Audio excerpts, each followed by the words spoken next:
Segunda-feira, 9 horas da manhã, Larissa, 24 anos, recepcionista há 2 anos e meio numa clínica. É chamada na sala dos gestores. Em cima da mesa, um papel. Proposta de mudança de contrato. A empresa quer transformar o cargo dela em pessoa jurídica. Mesmo salário na etiqueta. Mas existem letras miúdas diferentes no contrato. Larissa liga para o Diego, seu amigo da faculdade, que saiu da CLT há 3 anos atrás e virou autônomo. Ela espera um conselho. Recebe, na verdade, 2 histórias contraditórias, porque nem o próprio Diego sabe dizer, com certeza absoluta, se fez a escolha certa. E é exatamente aí que esse vídeo fica interessante, porque a decisão entre CLT e PJ não é só uma conta matemática, é uma decisão emocional, disfarçada de decisão racional. Cada lado tem um raciocínio que parece perfeitamente lógico, e cada lado também está, em algum grau, se enganando. Neste vídeo, a gente vai abrir a planilha que ninguém mostra, mas também vai abrir a cabeça de quem fica e a cabeça de quem sai. Vai mostrar onde cada lado acerta e onde cada lado cai numa armadilha da própria mente, sem escolher lado, porque a resposta certa não é a mesma para todo mundo. E entender isso é literalmente o motivo da existência desse canal. Fica até o final, prometo. A pergunta que fecha esse vídeo vai incomodar os dois lados por igual. Para entender o momento de Larissa, a gente precisa voltar a 1943, o ano de nascimento da CLT. O Brasil era um país que estava se industrializando às pressas. Ter a carteira assinada naquela época significava crédito na praça, respeito na mesa de domingo entre a família e uma promessa de aposentadoria tranquila. Era praticamente um diploma de cidadania que o cidadão tinha. Só, meus amigos, que o mundo do trabalho mudou numa velocidade que a lei simplesmente não conseguiu acompanhar. Surgiu um cardápio inteiro de novas formas de ganhar dinheiro que não existiam. Motorista de aplicativo, social media, gestor de tráfego, criador de conteúdo, pequeno e-commerce. Enquanto isso se multiplicava, o modelo de contratação seguiu preso à lógica de 80 anos atrás. E os números mostram esse deslocamento com uma clareza incômoda. O Brasil fechou o ano de 2025 com um recorde histórico, 3,8 milhões de e-mails abertos. Um salto de 22,1% na comparação com o ano anterior de 2024. Só que aqui entra um detalhe que ninguém posta no LinkedIn. Um estudo da Fundação Getúlio Vargas aponta que mais da metade desses e-mails, cerca de 53%, na prática, presta serviço fixo para apenas uma única empresa. Ou seja, quem deveria estar registrado como funcionário virou empresa no papel. Esse é o fenômeno que os economistas chamam de pejotização. É exatamente a proposta que caiu na mesa de Larissa. E o comportamento também mudou. Uma pesquisa do Datafolha mostrou que em 2022, 77% dos brasileiros diziam preferir um emprego formal, mesmo ganhando menos, a um trabalho informal, ganhando um pouco mais. Em 2025, essa preferência caiu para 67%, 10 pontos percentuais em apenas 3 anos, uma virada muito rápida para qualquer pesquisa de comportamento social. E entre os jovens de 16 a 24 anos, a inversão é ainda mais forte. 68% preferem trabalhar por conta própria, contra menos de 30% que escolheriam a carteira assinada. A pergunta que fica é simples e incômoda. Será que a nova geração perdeu o apreço pela segurança? Ou será que a conta da segurança ficou cara demais para continuar valendo a pena? A resposta não é sobre preguiça nem sobre uma geração mimada. É matemática. E para entender, a gente precisa olhar para o mesmo contrato por 2 ângulos completamente diferentes. O de quem paga e o de quem recebe. Imagina um salário de R$ 3.500. Do lado da empresa, o custo real é bem maior do que esse número na carteira. Entram o INSS patronal de 20% sobre a folha, entram o FGTS de 8%, entram férias com adicional de 1/3 e as provisões trabalhistas. Entram ainda encargos como Sistema S e Vale Transporte. Quando a poeira baixa, o custo total para a empresa gira entre R$ 6.000 e R$ 6.500, quase o dobro do salário anunciado. Agora, troca de lado.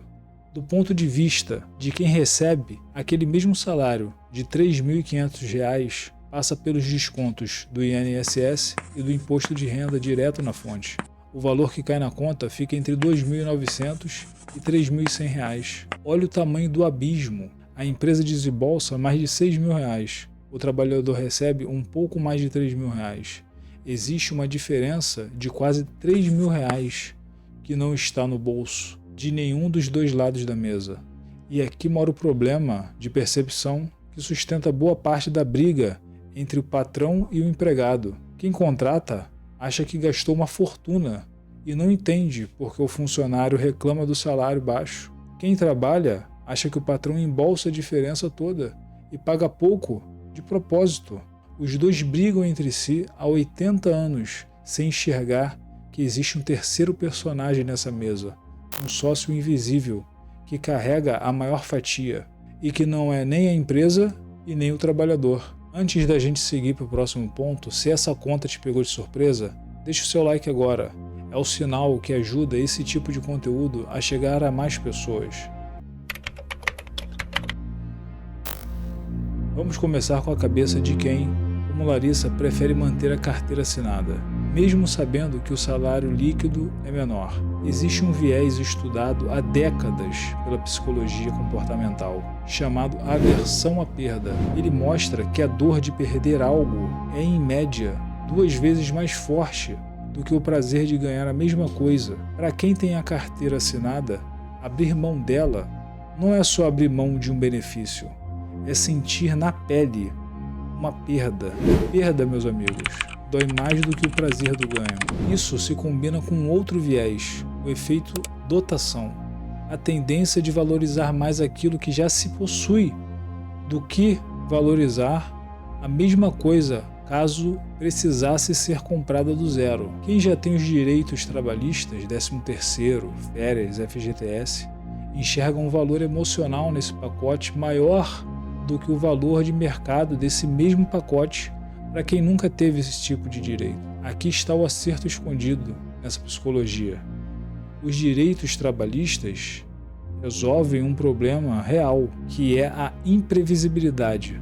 Doença, desemprego, velhice são riscos concretos, não hipotéticos. Valorizar proteção contra risco concreto não é fraqueza, é racionalidade financeira básica. Em finanças comportamentais, isso se chama aversão ao risco, e nem sempre é um erro. Às vezes é a decisão mais inteligente na mesa, mas existe também o engano, escondido dentro dessa mesma psicologia. O viés do status quo é a tendência de manter a situação atual só porque ela é simplesmente a situação atual, mesmo quando deixou de ser uma opção melhor. Há muito tempo, tem gente que fica anos numa CLT que paga mal, sem plano de carreira, só porque qualquer mudança gera um desconforto imediato que o cérebro tenta evitar a qualquer custo. Nesse caso, a segurança vira uma desculpa para não decidir e não uma decisão de fato. A pergunta que separa o acerto do engano, para quem está no lugar de Larissa, é simples. Ela está ficando porque calculou que a proteção vale o custo? Ou está ficando só porque sair dói mais do que ficar, mesmo ficando sendo pior no longo prazo? Agora vamos para a cabeça do Diego e de todo mundo que trocou a CLT pelo PJ atrás de um salário líquido maior. O primeiro viés aqui já apareceu antes, o viés do presente. O cérebro dá peso enorme ao ganho de hoje e quase nenhum peso ao custo que só vai chegar daqui a 10, 15, 20 anos. Diego olhou para o Pix maior caindo na conta todo mês e no cálculo emocional isso pesou muito mais do que uma aposentadoria distante e abstrata. E diga-se de passagem, meus amigos, essa aposentadoria sem dúvida nenhuma, está cada dia mais distante. Some a isso outro viés, o excesso de confiança, às vezes chamado de ilusão de controle. Quem vira PJ costuma acreditar com convicção genuína que vai ser disciplinado o suficiente para guardar sozinho o equivalente ao 13º, as férias, a reserva de emergência.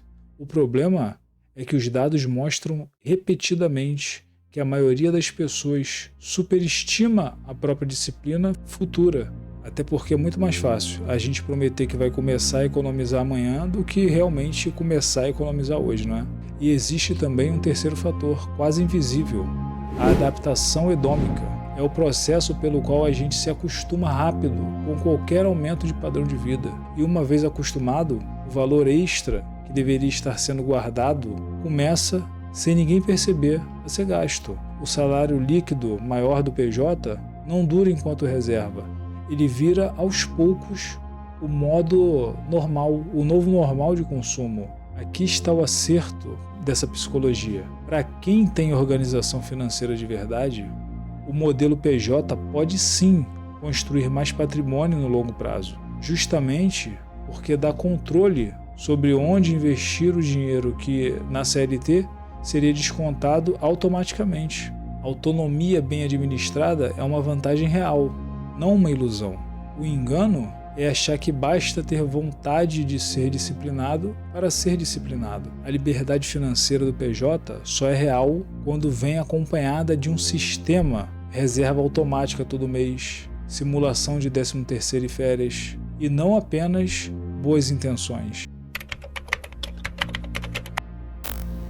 E tem o viés que Larissa e Diego cometem exatamente da mesma forma, dos dois lados da mesa. A ancoragem. Ancoragem é a tendência de fixar o julgamento no primeiro número que aparece, mesmo que esse número não conte a história inteira. Os dois ficam ancorados no salário bruto anunciado na vaga, R$ 3.500, sem fazer de fato a conta completa que a gente fez aqui no começo do vídeo, lá no bloco 3. Um acha que ganha pouco, outro acha que deveria ganhar mais como PJ.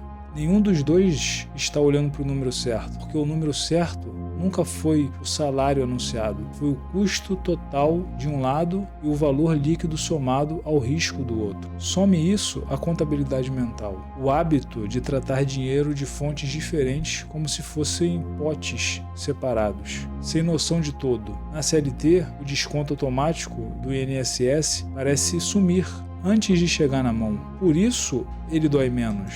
No PJ, o mesmo valor precisa ser separado manualmente. E cada real que sai do bolso para guardar dói mais do que o mesmo real que nunca chegou a entrar. É o mesmo dinheiro, mas o cérebro trata como se fossem coisas diferentes. Esse é o ponto central desse vídeo. A decisão entre CLT e PJ não deveria ser tomada nem pelo medo de perder o que já se tem, nem pela euforia de um salário líquido maior. Deveria ser tomada depois da conta completa, a mesma conta que a gente acabou de fazer. A nova geração não perdeu apreço pela segurança e também não ficou preguiçosa. O que está acontecendo é o colapso silencioso de um contrato social desenhado há 80 anos atrás, que não serve mais nem para quem contrata, nem para quem trabalha. Larissa desligou o telefone depois da conversa com o Diego sem uma resposta pronta. E isso, dessa vez, foi o certo a fazer, porque nem a aversão à perda dela, nem o excesso de confiança dele deveriam decidir sozinhos. A decisão certa nasce depois da conta completa, não antes. Fica a pergunta para você que está assistindo esse vídeo. Você que conseguiu ficar até o final. Qual decisão você tomaria? CLT ou PJ? Ou qualquer outra? O que pesaria mais? O medo de perder o que já tem ou a euforia do ganho que parece bom demais? Nenhuma das duas respostas é vergonhosa. As duas são humanas. Mas só uma delas é a decisão certa para você individualmente. Comenta aqui embaixo se você se reconheceu mais na Larissa ou no Diego e até a próxima.